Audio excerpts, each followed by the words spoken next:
Good evening, everyone, and welcome back. And we are now in session for Habakkuk Chapter 1. Just a quick recap. Yesterday, when we talked about the background, I need us all to be very clear that we all started with Saul, then David, and then Solomon. And hereby it splits into two.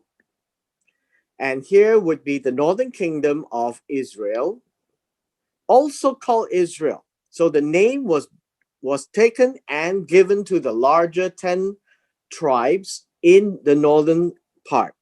The southern part actually remains as Judah, the leading tribe, and it will end sometime as well.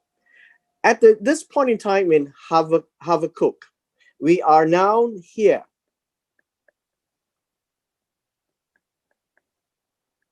so that we know where we are standing. And Israel, the northern kingdom, is already no more. And what we have are the Assyrians. They have taken over the northern kingdom, actually.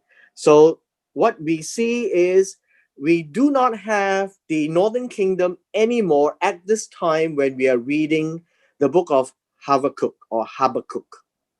So that is the background. I need us to be very clear and where we are standing. So much of the discussion is actually focused on post Northern Kingdom and towards the end of the Southern Kingdom, probably at the end of the reign of Josiah. Now, the other thing that I wanted to highlight to you is that the way that we approach, or at least I approach a text like this, is to get the background right, hang it on the right chronology, so that when we read the text, we have a good feel of where the text is coming from. The second thing that I showed you yesterday, which we will do a whole lot more, is really to look at the definitions of the words. Many of the words that we read in English are not quite exactly the way it is expressed. But it's not very much the English translator's problem, because it is not easy to translate Hebrew into English. And the nuances of the Hebrew itself is also difficult to express in a single word. Now, the English translation was done for the purpose of reading, not for the purpose of studying. Don't get me wrong, I mean, you could study it, but you will find challenges when you do, and I'll show you even in Habakkuk chapter 1. But most interestingly that you would see is that when a language like Hebrew is translated into English, you will invariably lose something in the translation. So that's one thing I want to highlight to you, which is the first thing that we need to do in the Bible study, is to look at the words. The second thing about the words itself is that you must realize that the Hebrew language is a very concrete language, meaning things are very practical. You should be able to see, touch, feel, and place an image in your mind when it is expressed. Even though when it speaks about abstract concepts, it is described in very concrete terms, and hence you can actually picture it in your mind. Now, you need to remember that the Hebrew Old Testament was actually written in scrolls, and as in those days, they are not just like us. You can't say, let's all turn to Habakkuk chapter 1. Nobody has a copy of it. And so they need to sit down to listen. So the listening part is important. Hence, the Hebrew language actually expresses things very vividly, so that you can actually imagine what is being said. And hence, you would see a lot of action words to describe the messaging. And so the action word essentially gives a picture in our minds. The first thing that we did was in verse 1. And in verse 1, we started with the word burden. Now, this is from the New King James. And the word burden itself has a meaning called oracle. These are the words that needs to be said. And that's how it's expressed. Okay. And then we have an idea of a prophet who actually embodies the knowledge that is not normally acquired, and it comes from God. And Habakkuk comes from a root word called embrace. So the name of Habakkuk is to embrace. But more importantly, we describe what seeing here is. This is not the normal seeing. This is about being able to visualize what is not physically seen. That is how verse 1 is done. And so it really tells us that Habakkuk has the same experience as described in Genesis chapter 15, for example. 15 verse 1, how Abraham was able to see this, the words of God being given to him. However, we actually see it with Micah, okay, with I think with Amos, as well as Isaiah. And all of them had similar experiences. So this word see is very peculiar. Now, getting into verse 2, this particular aspect is one passage here. So we'll look at this whole passage from verse 2 to verse 4. Notice that Habakkuk is very conscious of himself. Habakkuk is asking questions. So even though we say that this is an extraordinary, a supernatural encounter with God in a way where he's not actually seeing God physically, but he's actually able to visualize something that he could actually write down. And so his consciousness is very clear. And here he describes his feelings and emotions. And so the first thing that we do now is to look at what do all these words actually mean. So let's look at some of these words. In verse 2, it says, "O Lord, how long shall I cry? How long shall I cry?" And the word cry here is really giving us an intensive idea. It's like sheep crying out loud for help. So that's the cry. And this is intense. It is not just merely to cry and sob, but this is really to shout out. Okay? To shout out. That's the meaning of this word. And literally to cry for help. Which we also see just following these words as well.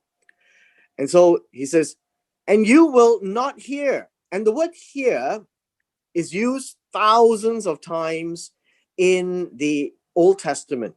And to hear literally means to pick up sounds, understand, and then to act on it. And so the idea that, no, God, hear me, or when you tell your children, listen to me, it's not about just acknowledging the fact that you've heard some words. So the word "hear" is a very expanded action where it is really, yeah, I pick up the sounds, I hear what you're saying, I understand, and I need to do something with it. So in some of the translations, you would have the word "obey." So it does give us that notion, but it's a whole series of actions there.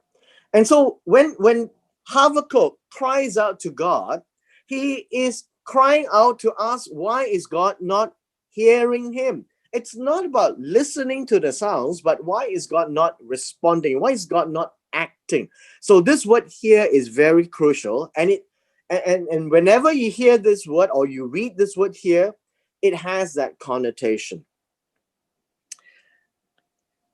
even cry out to you. And this word cry essentially gives us a similar idea, but in a different word. And this is to cry out for help, cry out in distress. And you notice what you've seen here is this word cry matches with this word cry as well. I'll explain this in a short while. But this word literally means to cry out, to cry, to call for help, basically, a shriek for help.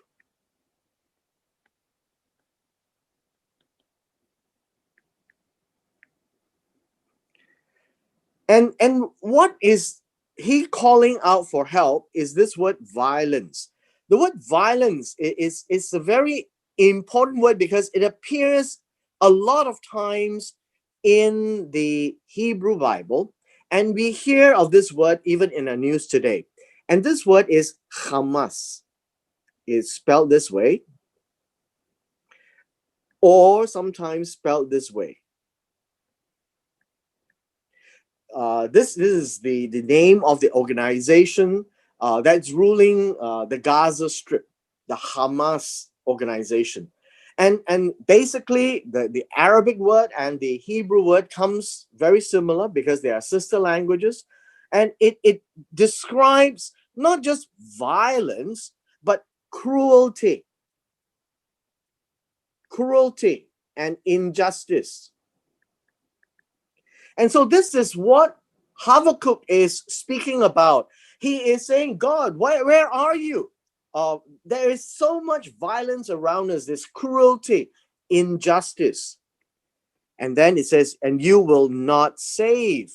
And this word save actually means help, deliver, and yes, save is a good word. That God is not coming down to make it right. And so now I want to show you save, and here is one pair. Cry out and cry is one pair. And so what do we have is 1 and 2.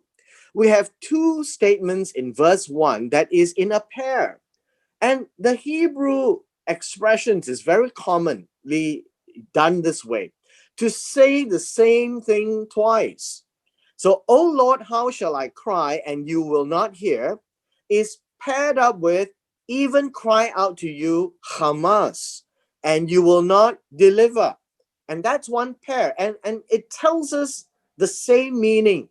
This we are crying out for you. The people are crying out. I'm crying out. I'm shouting out. It's not just yelling, but this is a cry for help, like sheep noticing that there are wolves around that is going to attack and eat them up. And hence, that is the kind of cry, a cry of desperation. And yet, God doesn't seem to hear. And to hear is not to pick up sounds, but to await God to act on the cry. And hence, you would see that verse 2 gives us the emphatic cry for help. That's what verse 2 is trying to say. Verse 3, why do you show me iniquity? Now, in many translations, you call it wickedness, avon.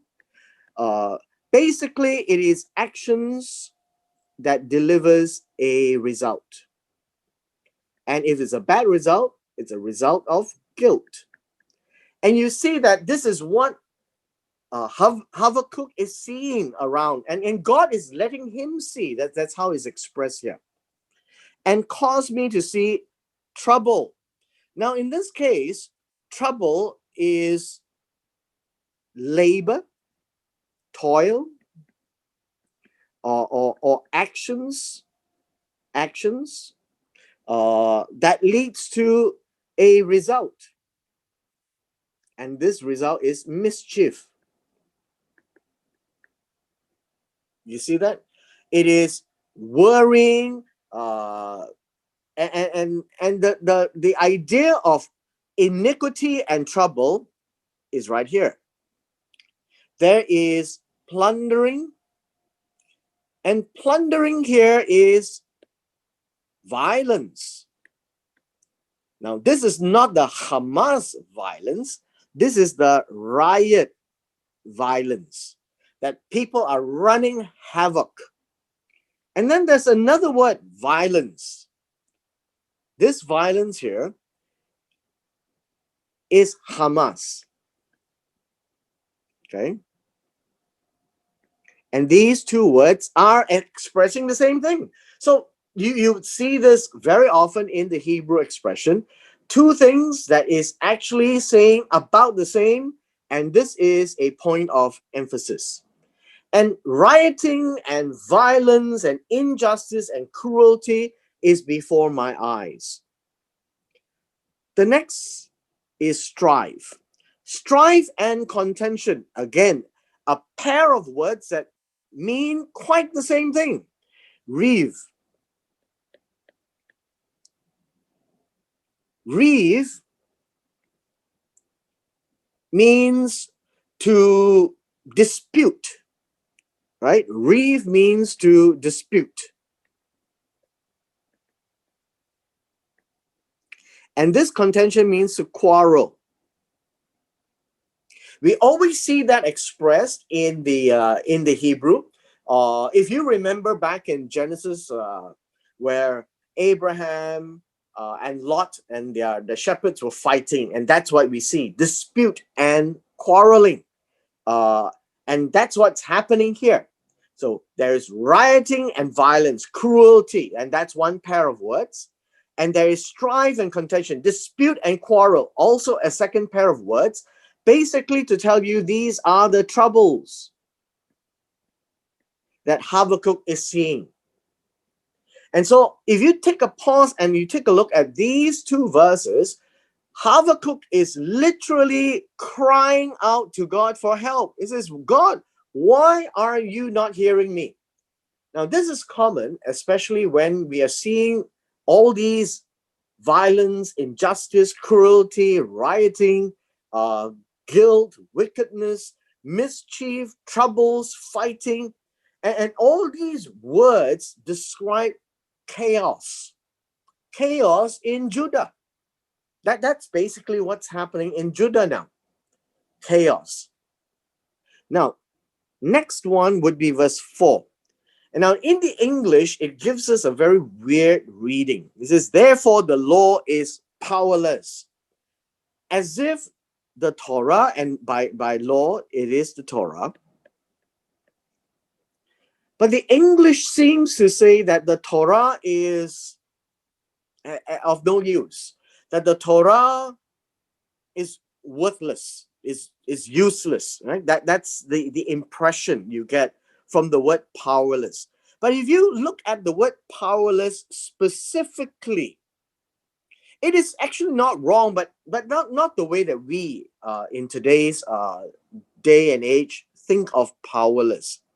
The word here, powerless, means to be numbed, right? To be numbed. To how else can you express this? It is unable to fulfill its role. So the Torah appears not to be working. And so that is what it seems to be numbed, to be feeble, to be faint, to be slack, but basically to connote an idea that the Torah is not doing what it's supposed to be, to do. And in the mind of the Jews, right, you would see that the Torah is God's laws, God's instructions, God's directions. And yet on the one side, you say that the Torah is perfect, like in Psalm 19, verse 7, right? The law of the Lord is perfect. And then verse 2 and 3 describes, well, I guess in besides chaos, you could say lawlessness, right? Lawlessness, that people are not following the law. And justice never goes forth. Justice itself means the right things that has to be done, the right judgments, right? The right judgments is not happening. The right judgments does not seem to go out. Go forth is to go out. And basically what we're seeing is that if there is injustice, it means that when things are being judged, they are not judged correctly.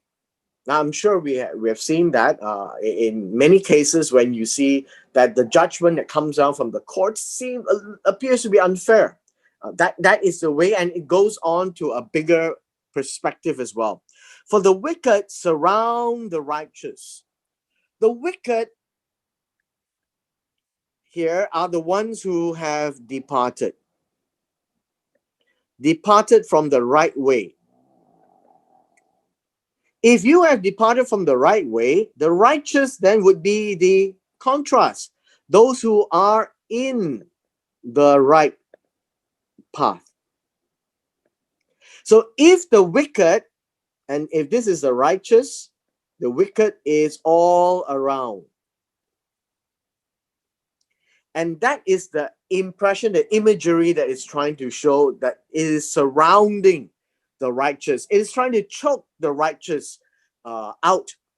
Therefore, as a consequence, the perverse judgments proceeds. What is perverse judgment?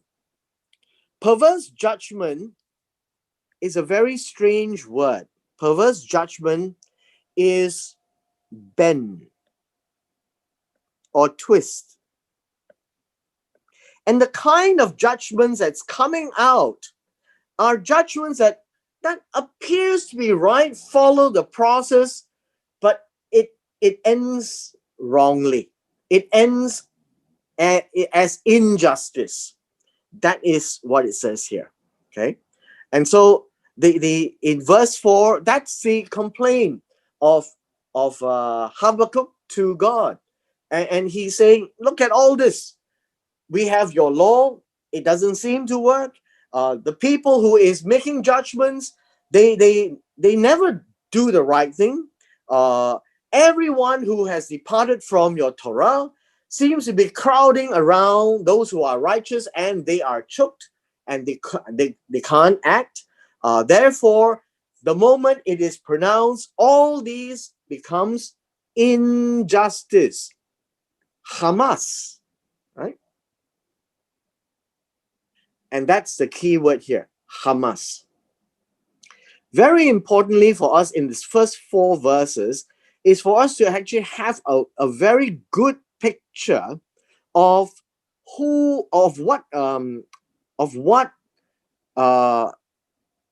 Habakkuk is seeing.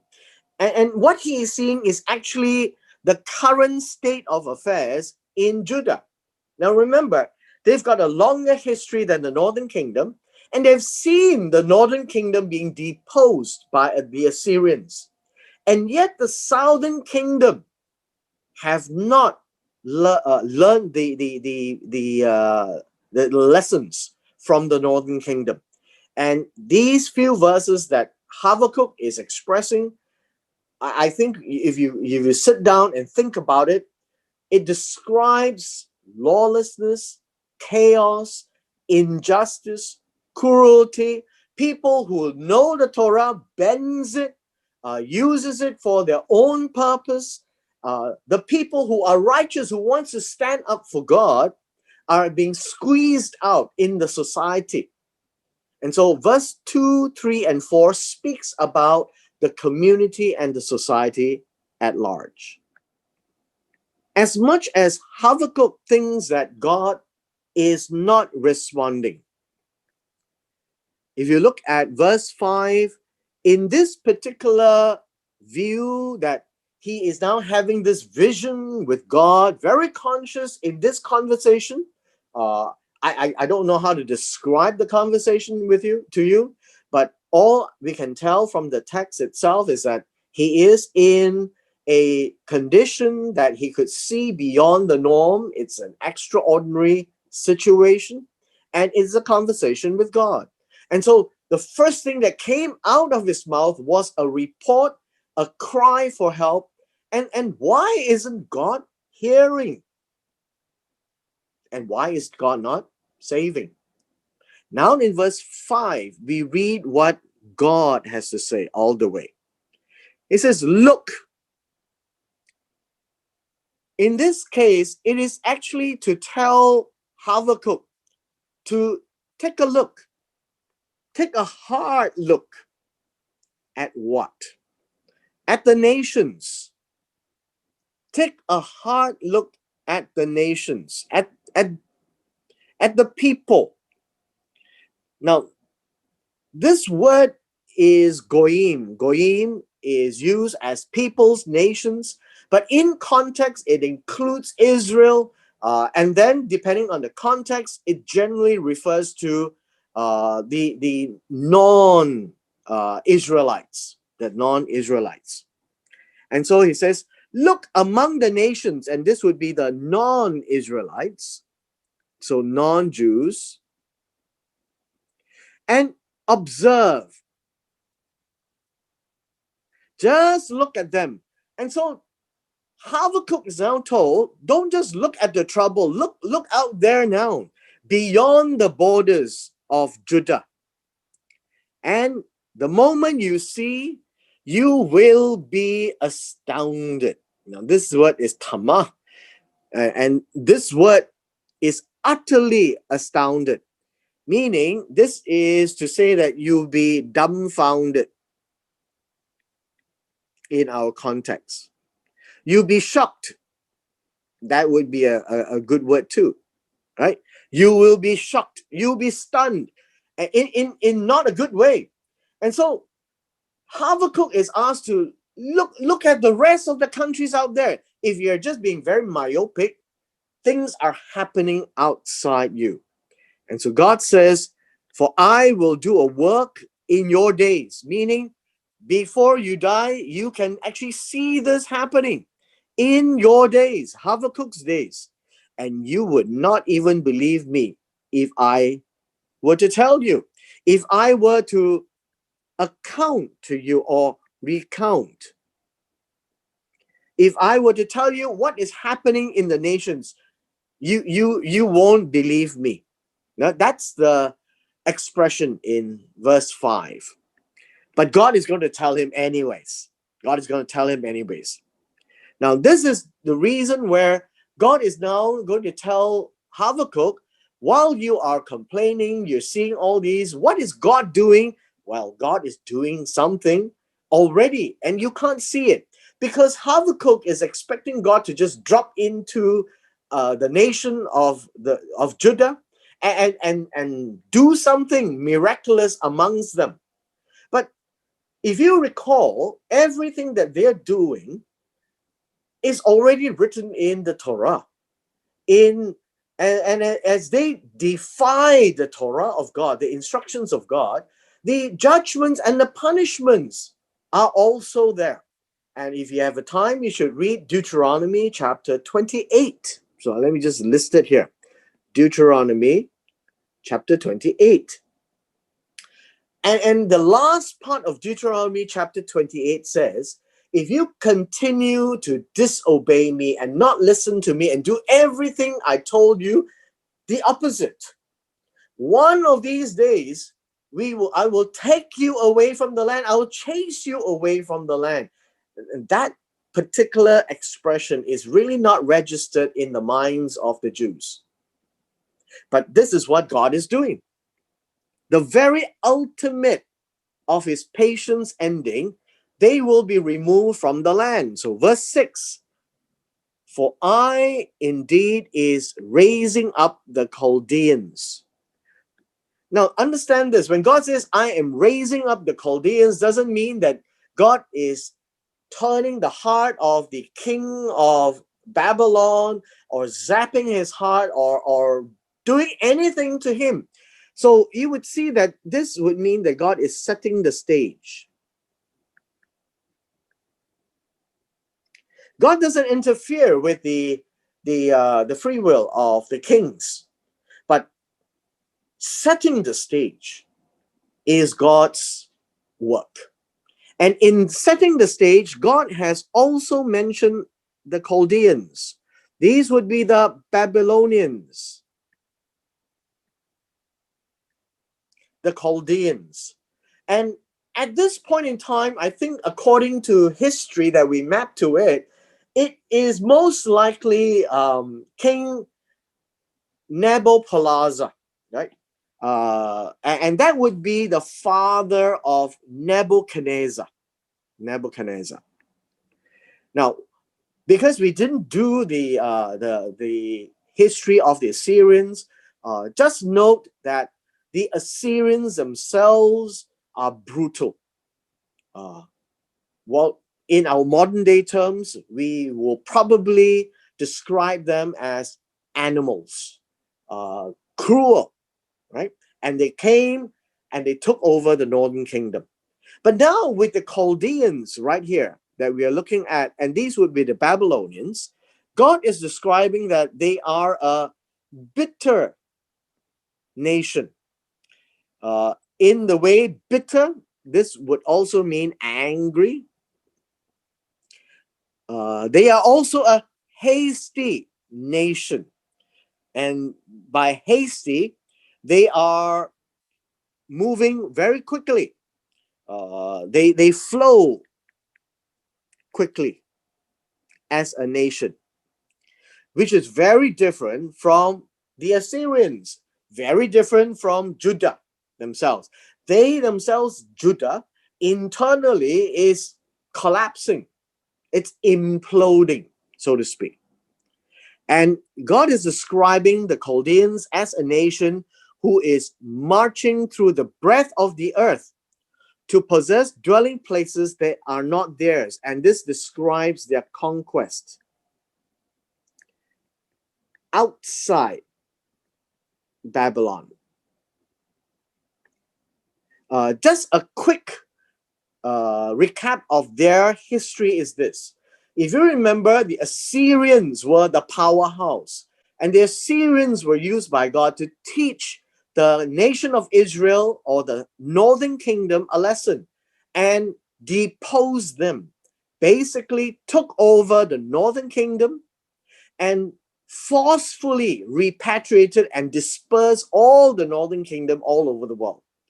Particularly in Babylon and other places where the Assyrian kingdom was strongest. Now, the second kingdom that came to attack Assyria and won are the Babylonians. The Babylonians were weak at the time where the Assyrians were strong. In this story that we are being related to by Habakkuk, the Chaldeans have taken over the Assyrians. And so God describes them this way. They are terrible and dreadful. Terrible would mean frightful.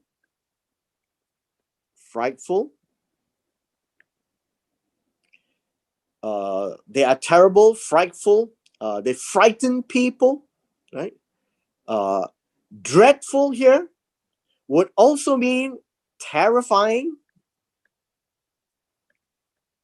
And so now we have a pair of words saying the same thing twice, and you see that, and I'll just highlight to you over and over again, you see that. Terrible and dreadful are the English translations. The Hebrew words means frightful and terrifying, both giving the picture of fear. Their judgment and their dignity proceed from themselves. Their judgments, the way they make judgments, and their dignity, the word dignity is elevation. It would also mean their pride. Okay. So their judgment and their pride, they proceed from themselves. And to proceed from themselves means they go out. They go out ahead of them. What does that mean? It sounds something like when Joshua crossed the Jordan and he conquered Jericho, that's Jericho, and then he eventually conquered Ai. The news went ahead of them, and everyone around them were afraid of Joshua. Now, that's how verse 7 is describing the King Nebuchadnezzar, as well as Nebuchadnezzar the son, at this point in time would be, if that is the period, would be the general. Verse 8 describes what they do. Their horses themselves are swift, right? They are swifter, they are faster than leopards. Leopards are a known animal that is very fast, more fierce, and the word here is sharp, just like the edge of a sword, right? The tip of a sword, this part here. They are sharper than the wolves in the evening, right? The wolves attack in the evening because they can see in the dark, and it's not exactly fierce. In all instances of this word, it's translated as sharp. And so sharp from the viewpoint of attack, like wolves, okay? Their chargers. Chargers would be horsemen. So let me just put this down. They're horsemen. They charge ahead. Means that they actually ride the horse, and literally what they do is they spring forward.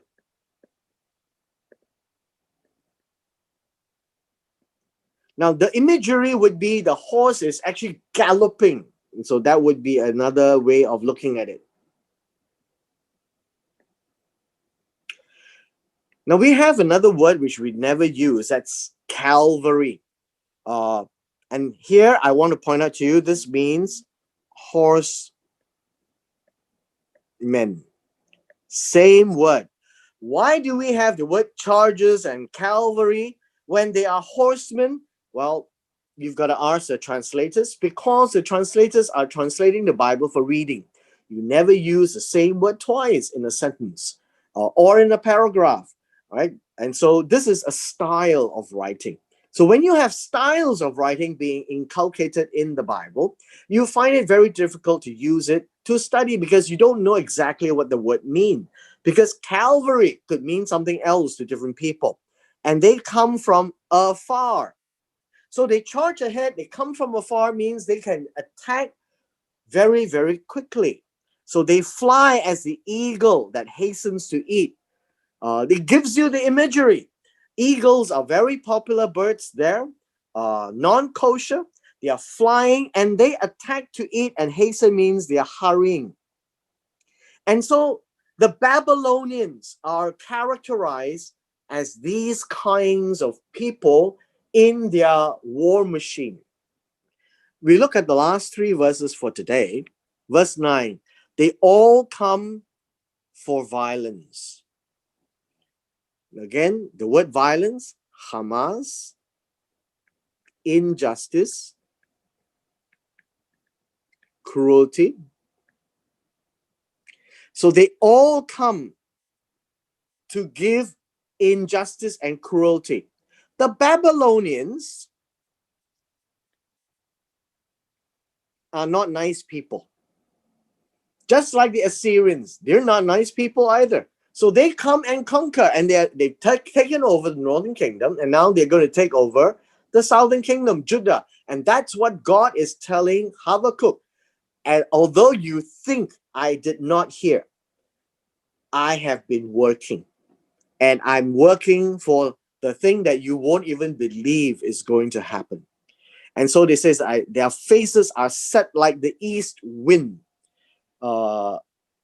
The idea here is that when you look at them, they look like the east wind. Now, it doesn't ring a bell to us in east wind. So let me just give you an idea of how east winds are.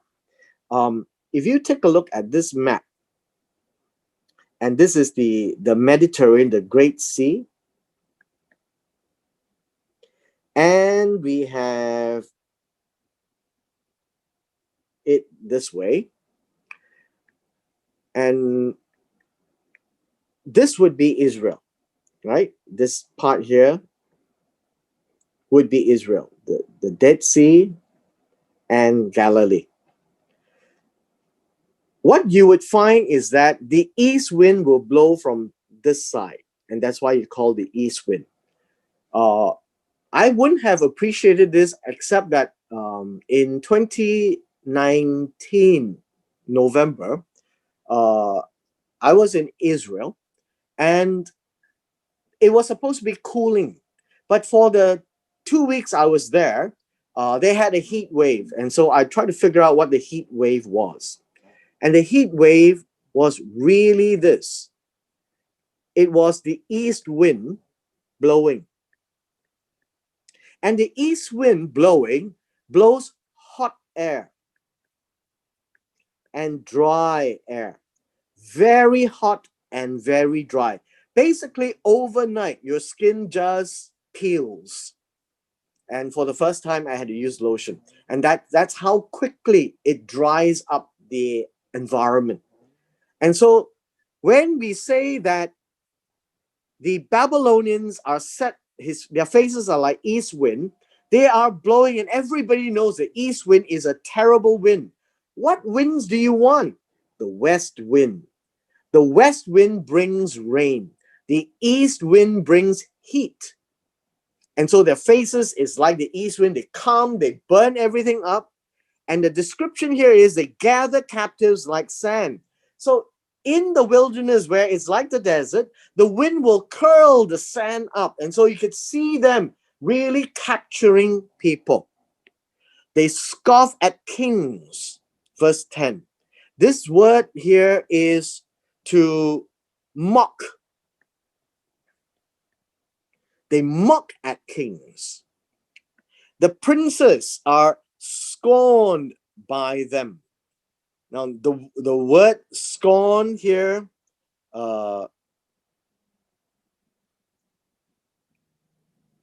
is to become an object of derision, made a laughing stock.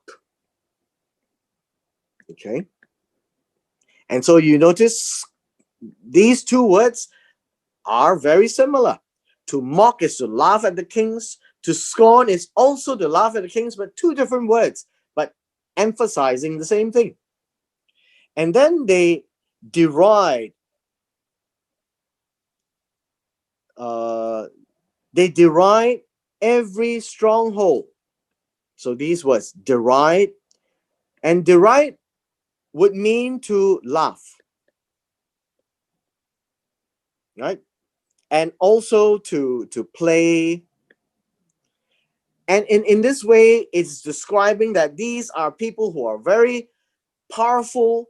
They come, and it gives it a picture like, like the thugs at the end of the street. They try to laugh at you, but because they are there to overpower you. And so that's how the Babylonians are. And the last part is that they heap up dust. They heap up dust. And then they seize it. They capture it. And this would be this, right? This is the description of this passage as well. So the idea here is a description of how powerful, how quick, how, well, mocking they can be. Our last verse for today would be verse 11. Then his mind changes. Let me just show you. The word mind is wind. And his wind changes, or his spirit changes. And to change means to go and take a different path, right? So what we could say is that it passes on. It just, well, I guess if we look at it from a Babylonian viewpoint, they will come and just cross over the land. That's basically what it's trying to say here. And he transgresses. And the word transgresses is to pass over, to pass over. So these two words are about the same, right? To pass on, to pass over, to pass through. And this would give a picture. If this is your land, the wind will blow all the way through the land. And that will give you the picture that it will just, quickly come and take over the land. Right? That's the picture it's giving us. And then the last part here is, it says that it does wrong. Commit offense. To commit offense is to be guilty. And usually this word is used with regards to God, Jehovah. So the Babylonians would come and they would do something against God. That would be what it means here. They will commit offense, they will be guilty, and ascribe this power to his God.